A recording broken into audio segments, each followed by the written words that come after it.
everyone, Selena for Who is Jesus today. And a lot has been said about the case of Sonya Massey.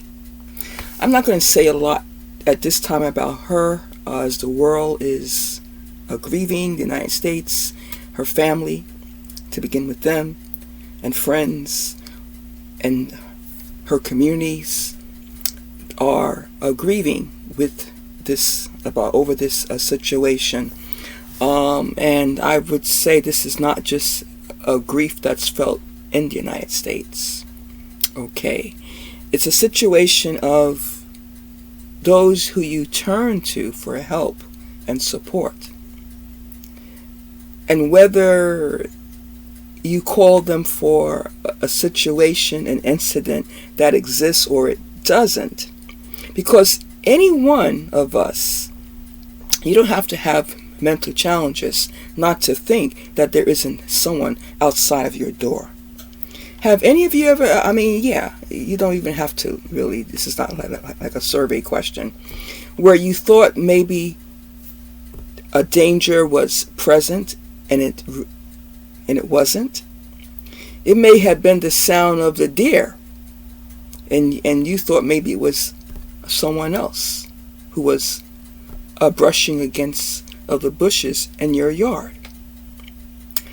So there's several incidents in our lives of people who do not have, they're not delusional about something, where you think something is that it's not. There's a thing about how our optics plays tricks on us, right? If you notice how when we were kids, if you had a little issue with the dark, you looking at maybe something on the wall, or so maybe it's like a coat on the chair of something, and you think it's a person sitting in the chair, right? Optics. It doesn't mean that you're not well mentally. It's just mean that all of us can see things that we think are there that aren't. We can feel things that we think are happening that aren't. And we can hear things that we think we are hearing. And we're hearing something, but not what we think we're hearing. So, obviously, in Sonya's case, what she considered to be the potential danger outside appears to not have existed at all. The danger was going to be the one that she would call. She would call 911, and the danger would come into her home and directly communicate with her.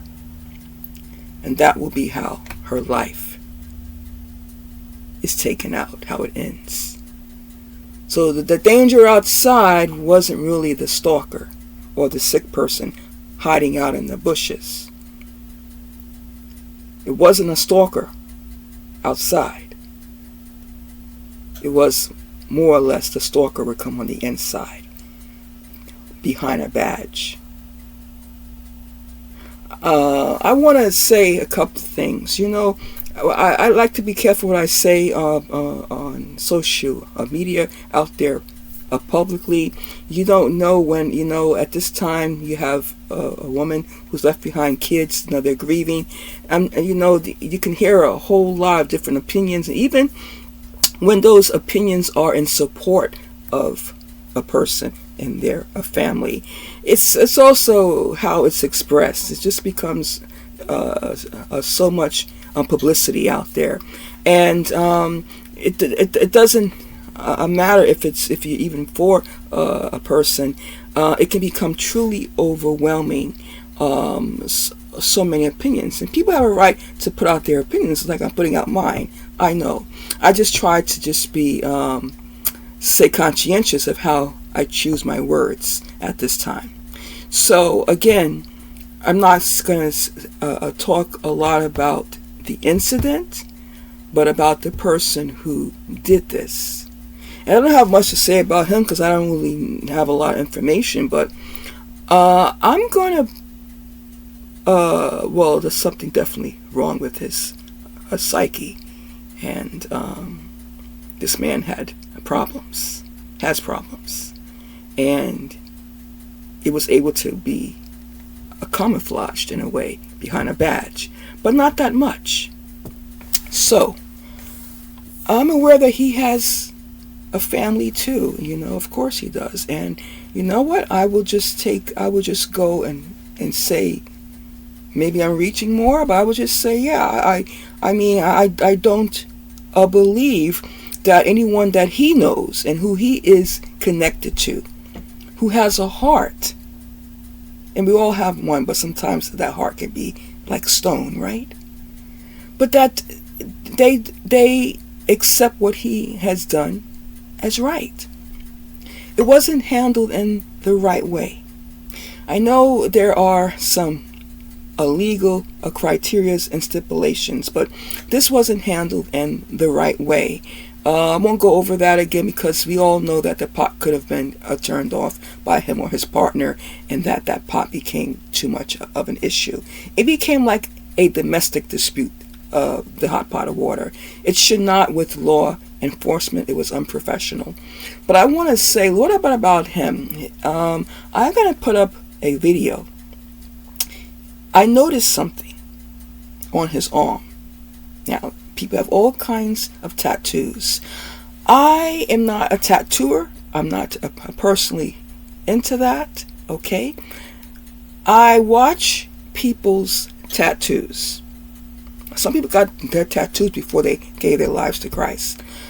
What people are placing on their body as a tattoo says a lot about who they are. That's like a personality post right there. Like, you can pass by a person in the street, sit on the bus across from a person. You don't know nothing about their lives, right? But if they are all tattooed, look at their tattoos. They got one here sometimes. They have one here, right? Some have their face. Some have it. They got it over here. They got it back here. People like to put things on their neck, like flowers and stuff. There's a lot to be said, though, about what a person paints on their body, what they allow to be painted on their body. So, because it's a self-identification of who they are. They are showing you a side of them, of their character, of their personality, of their preferences, their likes or their hates, and or their affiliation. There's a tattoo that I guess already a lot of people have seen, but I'm going to draw attention to it. That's on the arm of this officer. And I believe, well, I'm not going to bother. His name will be on the news. And it's skeleton heads. I think I look like I remember I saw at least 2 skeleton heads. Wow. Anyone who entertains skeletons, the heads of skeletons, dead people, dead people's remains, skeletons on their body, that should cause some cringe there. That's a red flag. If I'm sitting on the bus, doesn't matter how maybe well dressed a guy is in front of me, he may be really seeming okay and calm. But as soon as I look on his arm and I see he's got skeletons tattooed, if he got trees on there, okay, a forest, his girlfriend or wife, maybe something he likes to eat, maybe food. I don't know. I could say I'm not in the world of tattoos. But a tattoo is a significance about a person. What they feel, believe, who they are connected to, their affiliation, gang affiliations, right? So someone has a skeleton heads.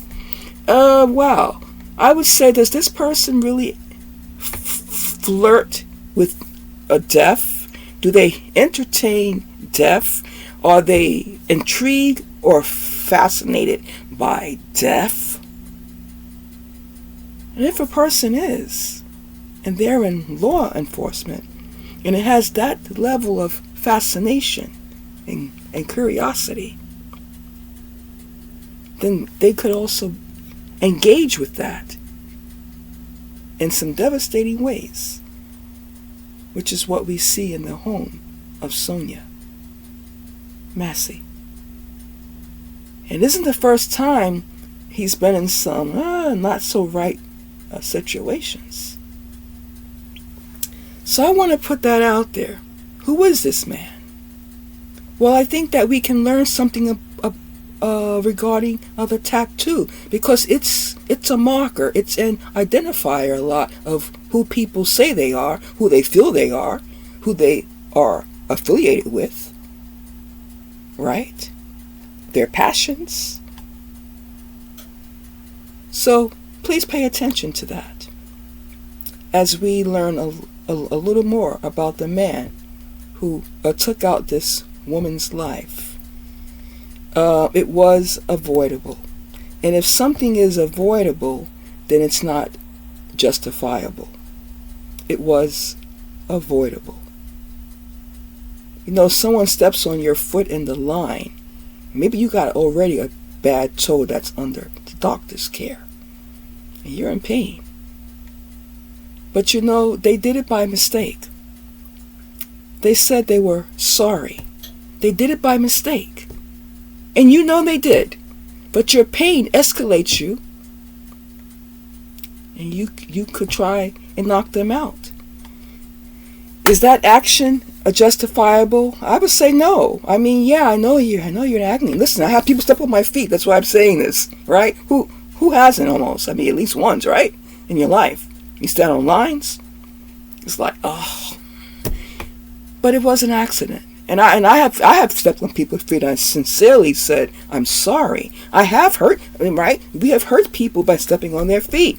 And some people can get an attitude and they don't want to say anything. Is it still justifiable to knock them out? I say no, because it was an accident, right? They got the wrong attitude. But I believe that your anger that you express would be more understood than when someone really says sincerely they made a mistake, they're sorry. You're in pain. The pain will go away.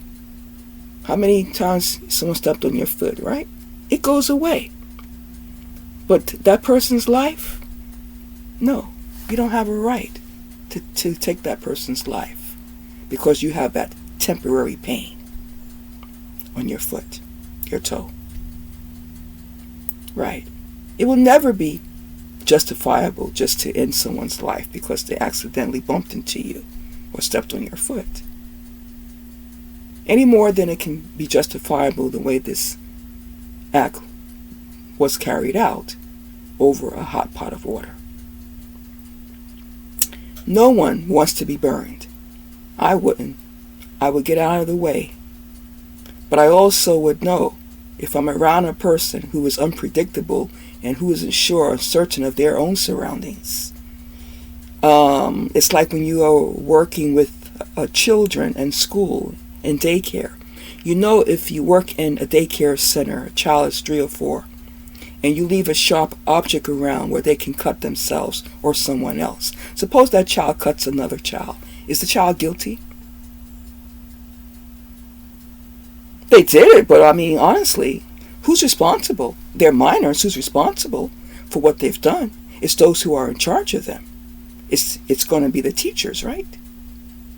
Right. That goes to court. A child 3 and 4 years old, first of all, they're not going to be responsible for it. We know that. They can get on the parents, but the parents are not in the care. The parents are not overseeing their child at the time that incident happened, because the educators are like this extension of the parents. Now they're the guardians at that time. They are the legal people who are the guardians. They are watching over these kids. Listen, I've had a short had a short-lived season in daycare. I'm telling you, it was my most short-lived in education. Ay, ay, ay. Those little cuties, they are not easy. Oh boy, I don't want to go off too much on a tangent here, but I'm telling you, they're not easy. You can get in trouble because they can really do some things, and you have to always be on high alert. And so when a teacher that's over them has things around where they can hurt other kids or themselves, that's going to go on the teacher. I don't advise anyone to get into that profession unless you are prepared. You are very sensitive, have a high alertness, and you can really micromanage. That is the time where you need to micromanage and be able to multitask, because honestly, it's not easy. And yeah, I mean, there are people, if they see 5 or 10 3-year-olds coming at them, you got grown men that are gonna run and take off, because that's a little army. So I'm saying that, and as I'm bringing a little bit of humor, but still respecting this a tragedy here, I'm trying to just point out we are responsible, especially if we are first responders, for people who we are over and attending to who cannot make rational decisions. Placing them not the same as a child, but in some ways you will have to use the same precautions. Like you wouldn't have a 5-year-old going by the stove with hot water if you are feeling already that person may not be so rational like an adult, and they may not make the right decisions, because you're putting yourself at risk as well, of course, but also that individual. And so when you are a responder, you're not a nurse, you're not a psychiatrist, but you have to be aware of the potential threats and dangers, and you have to mediate the situation. In the same vein as a child care worker, you don't need hot water and things around, because what do you expect that they're going to do? They have the curiosity, right? Okay, they're in the age of discovery. So when people are not well and strong mentally, they can come across as childlike in some things, not all things. But I have to say this, regardless of the race, if that had been a woman officer, I don't think that would have happened. This is not to be put down to the guys, but I don't think so. I don't think so. The whole situation, I believe, would have been handled differently. Okay? Something to think about. And also the skeleton heads that are on the arm of this officer. Yeah. I think that is a marker that says something about the nature of this man as well. Okay, those are my thoughts, everyone. And you can like and subscribe. Until next time, shalom.